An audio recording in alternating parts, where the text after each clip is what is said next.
commence ce journal des médias avec une condamnation pour Jean-Luc Mélenchon. Et il avait traité des journalistes de France Info d'abrutis, de menteurs, de tricheurs.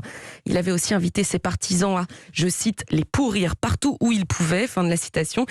Les faits remontent à 2018. Ils font suite à une enquête publiée par Radio France qui soupçonnait une surfacturation lors de la campagne présidentielle du candidat en 2017.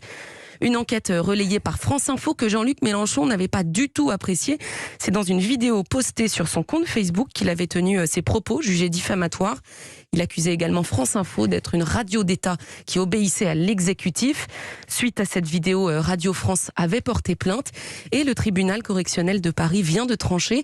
Le député de la France Insoumise est condamné à une amende de 500 € avec sursis pour injure publique et diffamation.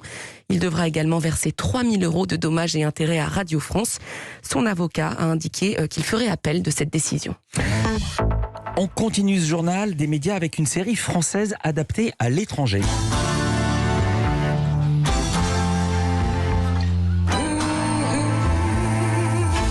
Vous reconnaissez peut-être le générique de 10%, Philippe. Ouais. La série imaginée par Dominique Besnéard avait déjà cartonné en France et elle continue son voyage aux 4 coins du monde. Alors on savait déjà que des versions italiennes et anglaises étaient en cours de développement.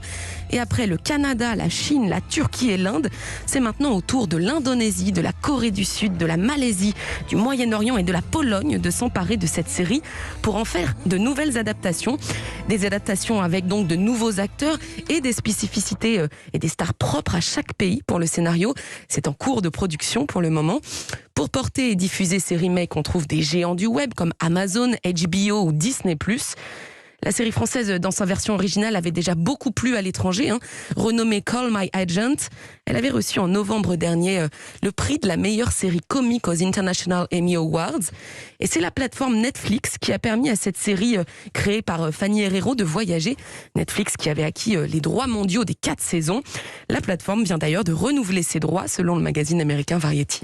Tant mieux pour 10%. Dans l'actualité des médias également, le festival télé de Luchon qui vient de présenter sa nouvelle programmation.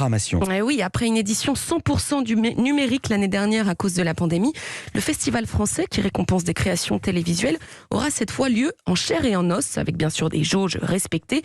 Ça se passe donc à Luchon, en Haute-Garonne, dans les Pyrénées. Le jury fiction sera présidé par la réalisatrice Colline Serrault, celle qui avait réalisé 3 hommes et un couffin.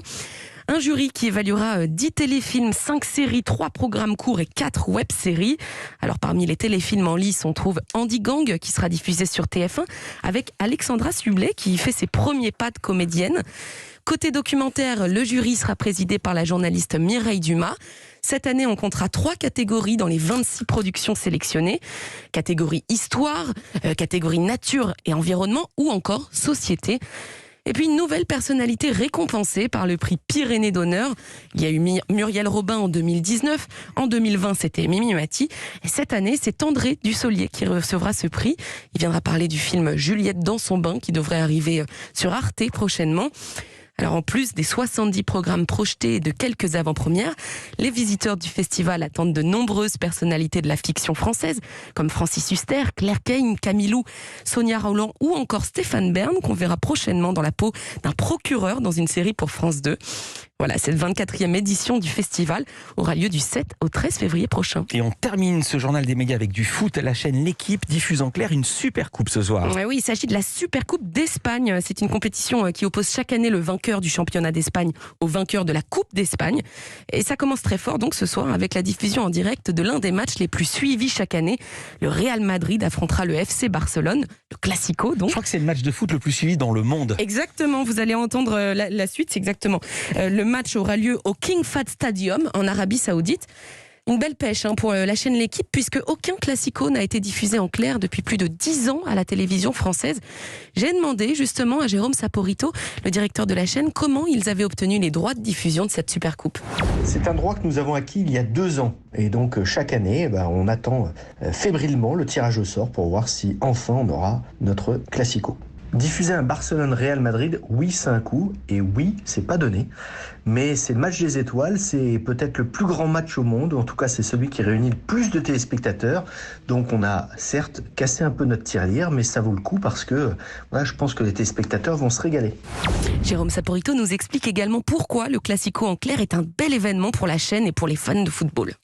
Un Classico en clair, déjà c'est très rare. Donc ce qui est rare est, on va dire, très précieux. Il y a l'offre des chaînes payantes, que ce soit la Liga, que ce soit la Ligue des Champions, ce sont des très très belles compétitions.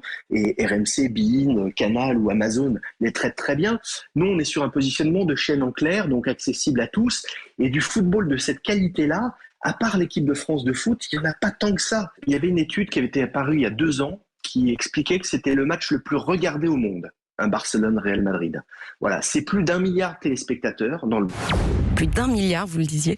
Le Classico de ce soir compte pour la demi-finale de la Supercoupe d'Espagne. S'il s'impose ce soir, les Catalans affronteront le vainqueur de l'autre demi-finale qui aura lieu demain soir entre l'Atlético de Madrid et le club de Bilbao. Cette Supercoupe sera donc l'occasion pour les fans de foot et peut-être pour les autres de voir jouer gratuitement certains de nos Bleus avec Karim Benzema, l'un des attaquants du Real Madrid, et Antoine Griezmann qui joue à l'Atlético de Madrid. Le coup d'envoi du Classico sera donné ce soir à 20h.